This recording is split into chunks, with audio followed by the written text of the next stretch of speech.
மக்கள் நிருபர் நேயர்களுக்கு வணக்கம். நான் உங்கள் பத்திரிகையாளர் ஆர்எஸ் கார்த்திக். மக்கள் நிருபரில் சினிமா நிருபருக்கு என்ன வேலைன்னு நீங்கள் பார்க்குறது புரியுது. சினிமாக்காரங்கள்லாம் அரசியல்வாதி ஆகிறப்போ சினிமா நிருபர் மக்கள் நிருபருக்கு வரக்கூடாதா என்ன? அதுதான் என்ன அப்படின்னு பார்த்தீங்கன்னா, இன்றைக்கி நிறையா சினிமா நிருபர்கள் அரசியல் நிருபர்களாக ஆகிட்டாங்க. அதுமாதிரி அரசியலில் எனக்கு தெரிஞ்சு நான் 32 வருஷமாக ஃபீல்டில் இருக்கேன். அதுக்கும் பைல்வானை தவிர்த்து இன்றைக்கி அரசியல் பேசுகிற சினிமா பேசுகிற பல நிருபர்களுக்கு சினிமா சம்மந்தமே கிடையாது. என்ன சில நிருபர்கள் அது நான் பேர் சொல்லாமலே உங்களுக்கு தெரியும். சினிமாவிலே நாங்கள்லாம் சீனியர் ஜூனியர்னு பழகி வந்த ஆட்கள் பேசுனா நம்ம ஏற்றுக்கலாம். சினிமாவுக்கு சம்மந்தமே இல்லாதவங்க அவர் ஒன்லி அரசியல் நிருபராக தான் நம்ம பார்த்துருப்போம் இந்த ஃபீல்டில். இன்றைக்கி இங்கே சினிமாவில் பேசுனா நிறையா மாஸ் கிடைக்கிது. எப்படி சினிமா நடிகர்களுக்கு மாசு, அதை வச்சு அவங்க அரசியலில் மாசாக பார்க்குறாங்களோ அந்த மாதிரி சினிமாவை பேசுனா நிருபராக நாமளும் மாசாயிடலாம் அப்படின்ற மாதிரி பேசுகிறாங்களா என்னவோ. அதுக்குள்ளார நம்ம போகணும். இன்றைக்கி நம்ம பார்க்க இருக்கிறது உலகநாயகன் KH super star RK reunion. என்னையா ரீயூனியன் சொல்லிட்டு இருக்க? ஏங்க ரீயூனியன் தாங்க. 47 வருஷம் கழித்து கமலும் ரஜினியும் இணைந்து நடிக்கிறாங்க. அதுக்கு மாசாக வேறு லெவலில் ஒரு ப்ரொமோ பண்ணியிருக்கிறாப்புல நம்ம நெல்சன் டைரக்டர். நெல்சன் ஒரு படம் எடுத்தார்னா அவர் படத்தை தாண்டி அவர் அந்த படத்துக்காக வெளியிடுற ப்ரொமோஸ் ஒரு ப்ரொமோவும் அவ்வளோ அளவுக்கு ப்ரொமோ. சிவகார்த்திகேயனை வச்சு ஒரு ப்ரொமோ பண்ணாலும் இப்படிலாம் சினிமாவை பப்ளிசிட்டி பண்ணலாமா அப்படின்னு கோடம்பாக்கம் இல்லைங்க, இந்திய திரையுலகுக்கே ஒரு ரோல் மாடலாக இருந்தது நெல்சனோட படங்கள். அதுக்கப்புறம் ஜெயிலர், இப்போ ஜெயிலர் 2. இந்த சூழலில் இன்றைக்கி நம்ம உலகநாயகன் நம்ம கமல், அவர் அந்த பக்கம் சூப்பர் ஸ்டார் ரஜினிகாந்த், இவங்க ரீயூனியன் அப்படிங்கிற படத்தோட ப்ரொமோ வெளியாக காரணம் பார்த்தீங்கன்னா ஒன்றுமே இல்லை. படம் எப்படி இருக்குமோ ஒரு பானை சொத்துக்கு ஒரு சோறு பதம்னு பழைய பழமொழியை தான் சொல்ல வேண்டியிருக்கு. பழசானவங்க தானே ஒன்றா இணைந்து நடிக்கிறாங்க, அதனால் அது சொல்லலாம். படத்தில் கூட இந்த ப்ரொமோஷனில் கூட ஒரு சீன் வச்சுருக்குறாங்க. பழைய காரெல்லாம் இளம் பெண்கள் துடைக்கிற மாதிரி, அந்த காலத்து கான்டஸா நம்ம ஹெரிட்டேஜ் இந்த மாதிரி கார்களெல்லாம் இளம் பெண்களை விட்டு அப்படி மாடர்னாயோ இந்த மாதிரி கேரேஜ் எங்கேயா இருக்குது, நான் கூட ஒரு பழைய காரை கொண்டு வாங்கிட்டு நிறுத்தி போடுறேன், துடைக்கிட்டோம். காரை மட்டுமா துடைக்கிறாங்க, கண்ணாலேயே கமலையும் ரஜினியும் துடைக்கிறாங்க. நம்ம கண்கள் அந்த பெண்களையும் துடைக்குது இந்த ப்ரொமோஷனை பார்த்து. வேறு லெவலில் நெல்சன் ஃபீல் பண்ணியிருக்காருங்க. அதுவும் ஓப்பனிங்கே நம்ம அனிருத்தை அப்படி சபலிஸ்டாக காண்பித்து அவர் ஒரு இசையில் வேறு லெவலு. பொதுவாகவே இந்த கலைஞர்கள் எல்லாருமே இந்த சுக்கிரன் உச்சங்கிறது தான் அவங்க இந்த மாதிரி ஒரு சுக்கிரன்கிறது ஒரு பெண் கிரகம் இல்லைங்களா. அது சுக்கிரன்னா சுக்கிலம்னு ஒரு மீனிங் இருக்குது. நான் நிறையா சுக்கிலம்னா ஸ்பெர்ம் விந்து. அதனால தான் திரைத்துறையில் இருக்கிறவங்க இங்கே எந்த துறையில் இன்றைக்கி ஆண் பெண் அஜால் குஜால் இல்லாமல் இருக்குது. ஆனால் திரைத்துறை மட்டும் வெளியில் பயங்கரமாக ஃபோக்கஸ் ஆகிறதுக்கு காரணம் அந்த சுக்கிரன் தான். அசுர குரு அதுவே ஒரு குருவோட இடத்துலேருந்து ஒருத்தன் தப்பு பண்ணால் அது பெருசாக வெளில தெரியாது. ஆனால் சுக்கிரன் விஷயத்தில் நீங்கள் தப்பே பண்ணலனாலும் வெளியில் தப்பாக பிரபகண்டாப்படுத்தப்படுவீங்க. அப்படி தான் இந்த படத்தில் ஒரு பழைய கார்களை அழகழகான பெண்கள் ஒரு 3-4 பெண்கள் தொடச்சிட்டு இருக்காங்க. கமலும் ரஜினியும் இந்த ப்ரொமோவோட எண்டில் அதில் அப்படி என்ட்ரி கொடுக்குறாங்க. என்ன மாதிரி ஓப்பனிங்லேருந்து எவ்வளோ சீன் அந்த ப்ரொமோவில் இருக்குது, நீ என்ன எண்டுக்கு போயிட்டு என்ட்ரி கொடுக்குறாங்கன்னு அப்படின்னு கேட்குறீங்களா? எண்டுலேருந்து பின்னாடி போவோங்க. ஏன்னா அந்த பொண்ணு கூட எப்படி கால் மேலே காரை தூக்கி வச்சுக்கிட்டு கார் மேலே காலை தூக்கி வச்சுட்டு தொடக்கிது பார்த்தீங்களா?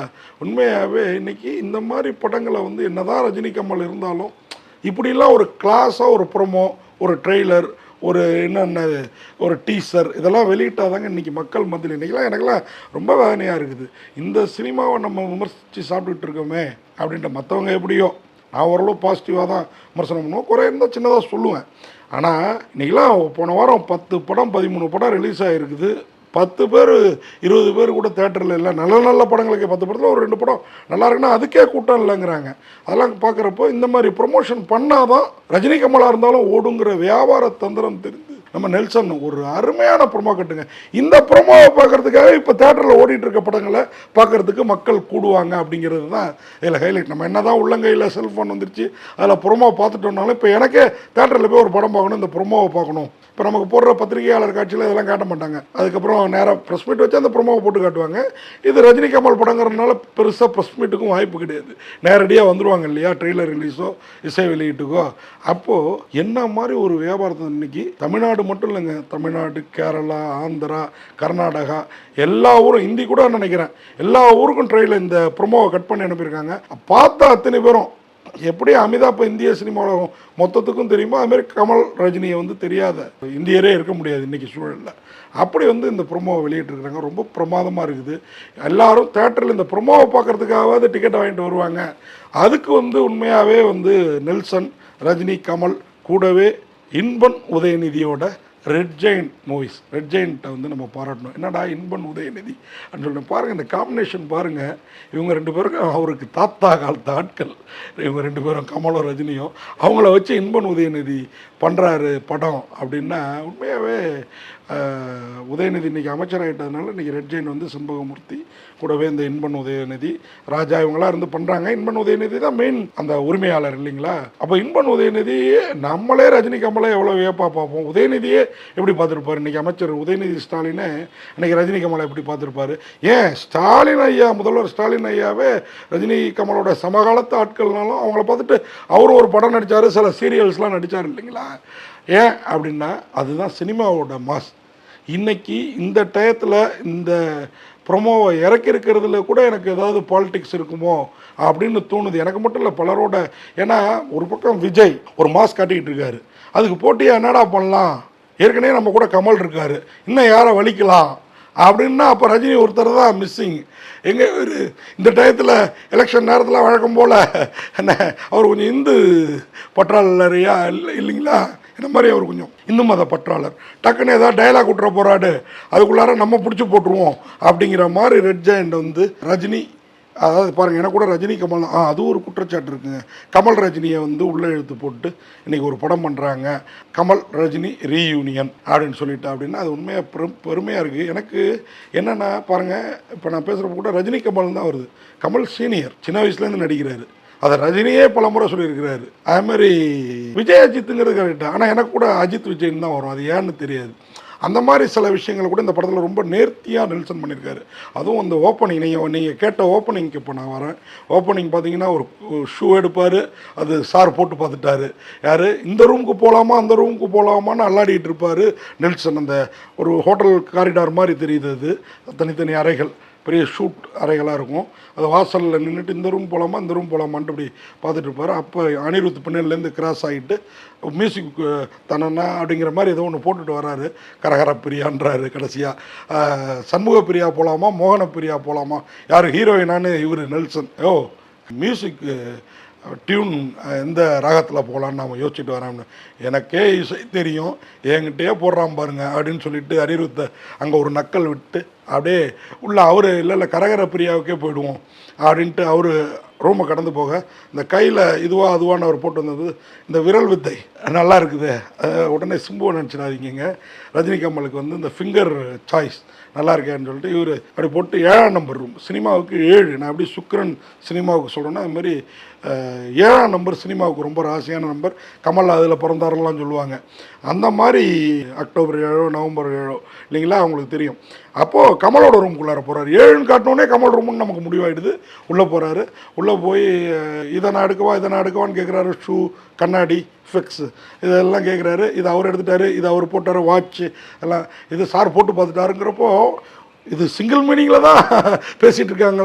ஒரு படத்துக்கு கிரிப் ஏற்றுறாங்க பாருங்கள், அதுதான்.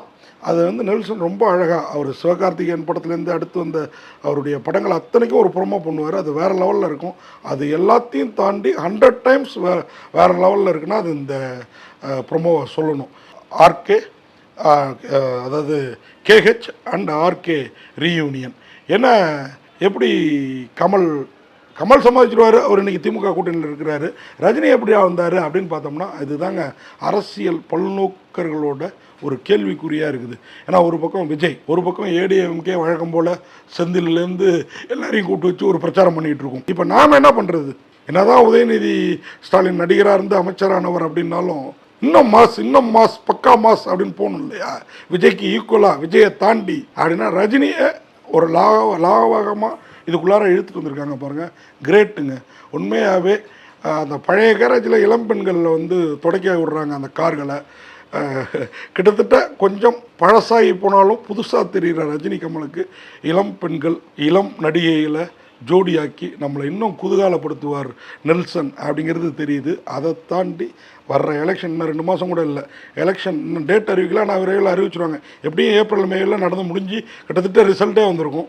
அப்போது தங்களுக்கு ஒரு வலுவான கூட்டணியை அரசியலில் வச்சுட்டு இருக்கோம். சினிமாக்காரங்க ரஜினி கமலே அவங்க பக்கம் தான் இருக்காங்க அப்படின்னு சினிமாக்காரங்களும் சினிமா ரசிகர்களும் யோசிக்கட்டுமே அப்படிங்கிற ஒரு பாலிட்டிக்ஸ் இதுக்குள்ளார புதஞ்சிருக்குது. இதை நான் ஏன் வலியுறுத்தி சொல்கிறேன்னா, ரஜினி ஏற்கனவே ஜெயிலர் 2 நெல்சன் இயக்கத்தில் போயிட்டுருக்குது. அதுக்கு இன்னும் ஒழுங்காக ஒரு ட்ரெய்லரோ டீசரோ வரல. அதற்கெல்லாம் பண்ணாமல் இதை முந்திக்கிட்டு இந்த ட்ரெய்லரை கிட்டத்தட்ட இது ட்ரெய்லர் தான் கிட்டத்தட்ட ப்ரொமோவாக வெளியிட வேண்டிய அவசியம் என்ன அப்படின்னா, சினிமா மட்டும் இல்லைங்க, அரசியலும் தேர்தலும் இன்னும் பல இதுக்கு பின்னாடி இருக்குது. திமுக வலையில் ஏற்கனவே கமல், இப்பொழுது ரஜினியுமா அப்படின்னு அரசியல் நோக்கர்கள் உற்று நோக்குறாங்க.